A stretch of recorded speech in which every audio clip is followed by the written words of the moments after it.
आपके सवाल का आपने कहा कि अभी भी आप ईवीएम का विरोध करते हैं। आपने कहा अभी भी ईवीएम से गड़बड़ी हो रही है, क्यों नहीं होगी?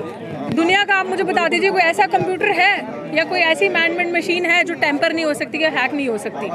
मैं आपसे ये सवाल पूछना चाहती हूँ पत्रकार जी, अगर आपका फ़ोन है, आपके फ़ोन को बड़ा आसान है मेरे लिए हैक करना, अगर मैं सॉफ्टवेयर या अच्छी समझ रखती हूँ चीज़ों की, ऑनलाइन अच्छे से चीज़ें यूज़ कर सकती हूँ, तो मुझे नहीं लगता कि कोई चीज़ मेरे लिए मुश्किल है। और आप मुझे बताएं, जब चंद्रयान जैसी चीज़ें या मंगल ग्रह जैसी चीज़ों का नियंत्रण जो है धरती पे रहकर हो सकता है, पेगासस सॉफ्टवेयर यूज़ करके आपके फ़ोन में मैं चेक कर सकती हूँ क्या हो रहा है, तो बहुत मुश्किल है ईवीएम को हैक करना और ईवीएम से वोट जाना, ईवीएम को मैनिपुलेट करना। देखिए आप लोग चुनाव नहीं लड़ते, लेकिन आपको चीज़ का दुख है कि ईवीएम में कहीं ना कहीं दिक्कत हो रही है। लेकिन जो लोग चुनाव लड़ते हैं, जो प्रत्याशी चुनाव लड़ते हैं, उन्हें कोई दिक्कत नहीं है, वो कहते हैं कुछ गड़बड़ ही नहीं है। दुर्भाग्य यही है कि उन्हें लगता है कि गड़बड़ नहीं है और उन्हें पता है। मैं वही, जैसे अभी बहुत अच्छा रतनलाल जी ने बताया यहाँ पे कि जब आपको अपनी कुर्सी के से प्यार है ना, आपको लालच अपनी कुर्सी से, जब ये स्वार्थ हावी हो जाता है ना, तब आपको जनता की वो नहीं रहती। इसीलिए बड़ा आप बार बार ये सवाल करते हैं कि हम लोग सड़कों पे आ रहे हैं कि हमें डर नहीं लगता, तो मुझे ऐसा लगता है कि अगर सिर्फ आपने जन्म लिया ना सिर्फ खाने के लिए, तो पशुओं से और आप में कोई फर्क नहीं है। तो हम लोग वो युवा हैं जो पढ़े लिखे हैं, जिन्होंने पढ़ लिख लिया, जो इनकी नस समझ गए और इनको हमारी जागरूकता से लगता है डर। हम समझ गए उनको किस चीज़ से डर लगता है और हम वही काम कर रहे हैं, क्योंकि हम उनको उन्हीं की चाल से हराएंगे। अगर हम सड़कें खाली छोड़ देंगे, संसद में तो जो लोग बैठे हैं वो तो आके गुंडागर्दी से किसी भी तरीके से वहाँ बैठ गए अबड़ के। अब उनको बार बार मैं हमेशा ये चीज़ कहती हूँ कि राजा से हमेशा ताकतवर राजा को बनाने वाला होता है। King maker is always powerful than the king.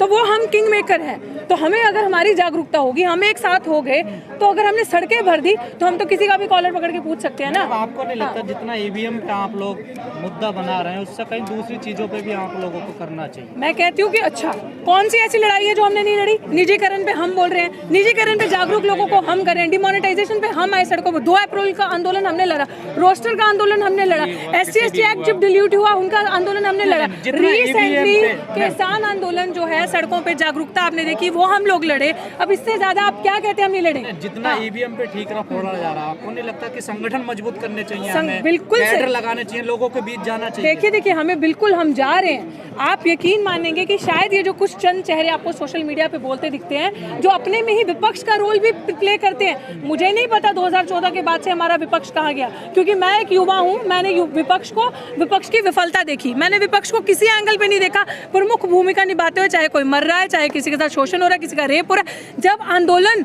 वो युवा अपनी आवाज उठा के बुलंद करता था, सोशल मीडिया पे वायरल होता था, तब विपक्ष जो था अपनी गफलत की नींद से उठ के आके हमारा साथ देता था। कहीं भी विपक्ष ने ऐसा मूवमेंट लीड नहीं किया। जैसे अभी सर ने बताया, ईवीएम की जो वीडियो थी, जिस समय राहुल गांधी ने वो हमारा डेमो शेयर किया था, वो वीडियो एक रात के अंदर 14 मिलियन पहुंची थी। तो अगर इतनी ही संवेदना आपको थी, आप हित समझते थे, तो आपको इस मुहिम को आगे बढ़ाना चाहिए था, उठाना चाहिए था।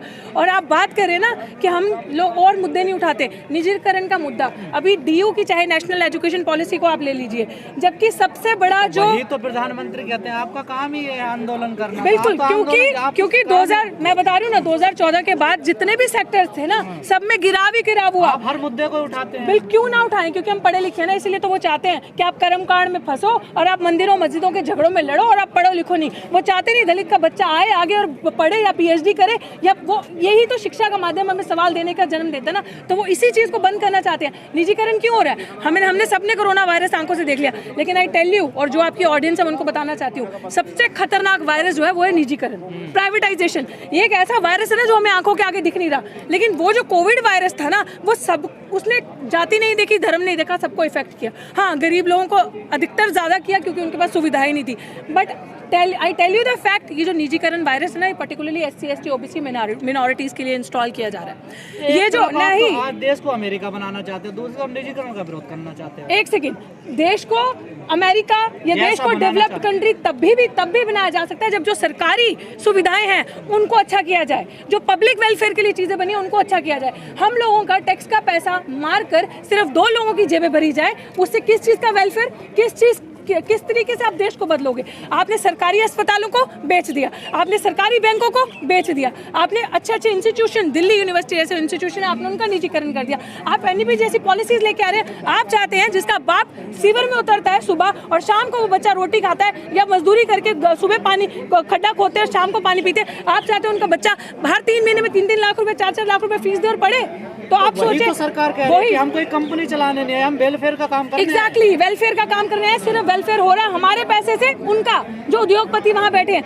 ऑक्सफैम की रिपोर्ट है भाई साहब, आप पढ़ लीजिएगा। ऑक्सफैम की रिपोर्ट बताती है कि इस देश में 10 से 20 लोग ऐसे हैं जिसके पास देश की 90% लोगों की संपत्ति है। मैं नहीं कह रही, ऑक्सफैम एक एनजीओ है बहुत माना दाना, उसकी रिपोर्ट कह रही है। तो कौन वो 10 से 20 लोग हैं? और वो जो वेल्थ है जो 10 से 20 लोग हैं, इस कोरोना काल के अंदर 3 सालों में उनकी वेल्थ जो है, जो सालाना जो उनकी इनकम है वो डबल हो गई है, मल्टीप्लाई होगी, डबल नहीं ट्रिपल मल्टीप्लाई होगी। कैसे? मतलब नहीं है, जनता को मतलब नहीं है ना, हम जनता है ना। देखिए 80-20 से मैं आपकी बात मान रही हूँ, लेकिन हम ही वो जनता है, हम उनका नेतृत्व करेंगे, हम उन्हें सिखाएंगे। क्योंकि ना ही तो लगता हमें इनकी बकवास जो इनके डराते हैं, इनकी जेलों से डर, ना ही लगता है इनकी दहशत से डर। हम लोग सच्चे लोग हैं। और बात जैसे सर ने भी अभी बड़ी अच्छी बात करी कि हम कुछ गैर संविधानिक असंविधानिक नहीं कर रहे, लेकिन मैं उनकी बात में एक चीज ऐड करना चाहूंगी। असंविधानिक बात तो तब आएगी ना सर जब संविधान बचेगा। हमारी अब साम दाम दंड भेद की लड़ाई है, जिसमें हमें बस एक चीज याद रखनी है कि हमारी लड़ाई कलम से शुरू होगी। हम लाठी नहीं उठाएंगे, विल पिक पेन, और हम उससे भी दुनिया चेंज कर सकते हैं। और आपके सोशल मीडिया एक वही मैं आपको बता रही हूँ। देखिए जब सड़कें सुनसान नहीं रहेंगी, जब उनको नॉक किया जाएगा, उनकी हर गलती पे जागरूक होकर बुलंद आवाज उठाई जाएगी, तो संविधान भी बदलेगा, सरकार भी बदलेगी, और सरकार झुकेगी भी जिस तरीके से जब किसानों का आंदोलन होता है, कृषि कानून के सामने झुकी, इस तरीके से झुकेगी। बात है हमारी जागरूकता की, हम हर दिन वो कदम उठा रहे हैं। आप कहते हैं ना कि हमें जैसे आपने कहा कि आप लोग आंदोलन करते हैं, वो हमें आंदोलन जीवी कहते हैं। आप मुझे बता दीजिए 2014 के बाद से कौन सा ऐसा सेक्टर है जिसमें बढ़ोतरी हुई है?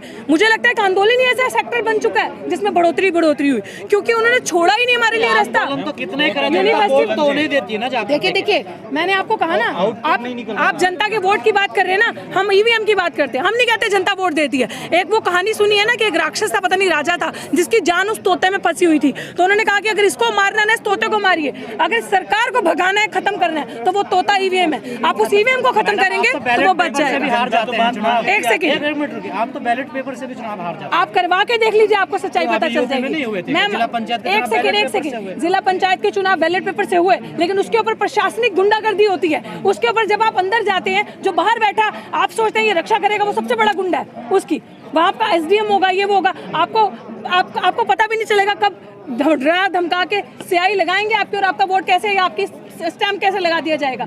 तो बहुत सारी चीजें जिस पे हमें एक प्लानिंग, एक स्ट्रैटेजी के साथ चलने की जरूरत है। होगी बैलेट पेपर से भी, तो फिर अब रास्ता क्या बचा? रास्ता यही बचा कि जो भी हमारे प्रत्याशी उतरे, जो भी हम सारे लोग हैं, युवा हैं, अपना एक सामूहिक प्लानिंग करके, स्ट्रैटेजी करके आंदोलन करें, लोगों को जागरूक करें जिलों में जाके, जो कि हम कर रहे हैं, जो कि हम जा रहे हैं गांव में। अभी मैं सारी चीजें सोशल मीडिया पे नहीं बता सकती। विपक्ष करने का एसी में ज्यादा सोने का शौक पड़ गया।